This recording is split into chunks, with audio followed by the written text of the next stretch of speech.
Hello everyone, we're going to talk a little bit about China and Europe. China first. China presented its GDP growth numbers for June, and we saw a 6.9% increase, slightly better than expectations. However, the Chinese markets immediately reacted down. Why? Because the imbalances of the Chinese economy are not changing. They're not improving. They're actually getting worse. 277% debt to GDP. China has added more debt in the last 6 months than the European Union, Japan, the US and the UK together. Not just a question of debt, it's also that the entire bullish argument on China has been predicated on a change of the model, of the economic model, the new economy relative to the old economy. It's not happening. The 6.9% growth in GDP came predominantly from government spending and the housing bubble. What that tells us is inventories keep rising.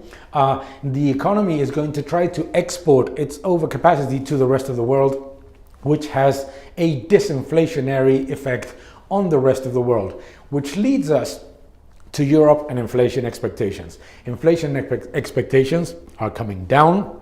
In the last month alone in the European Union, we have seen a 50% drop in inflation expectations. And what that means is that the exuberance in the euro dollar makes absolutely no sense. Neither economic growth, nor the trade balance, nor the demand and supply of euros in the market, because let's remember, supply is going up while demand of euros is not increasing, according to the Bank of International Settlement. None of those suggest the current strength. But more importantly, something has to give. On one side, we have euro-dollar strength, and on the other side, we are seeing weakness in the European bond markets and weakness in equity markets, which suggests that either the bond market is wrong or the currency market is wrong. My perception is that what we are likely to see is a change in the tone from the European Central Bank. The European Central Bank does not like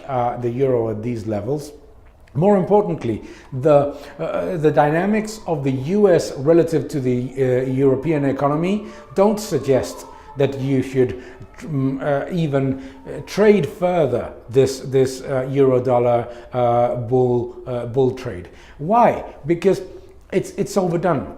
It is overdone relative to expectations of the US economy. It's still in a tightening cycle. It's still in expansion mode, and the Federal Reserve is going to continue to increase interest rates while inflation expectations in the US are anchored. In the European Union, inflation expectations are being revised down. More importantly, at the same time, the European Central Bank needs a weaker currency to allow the European Union to continue to strengthen its trade balance. So, all in all, what we believe is that there is a good opportunity to take further money off the table in super cyclical sectors.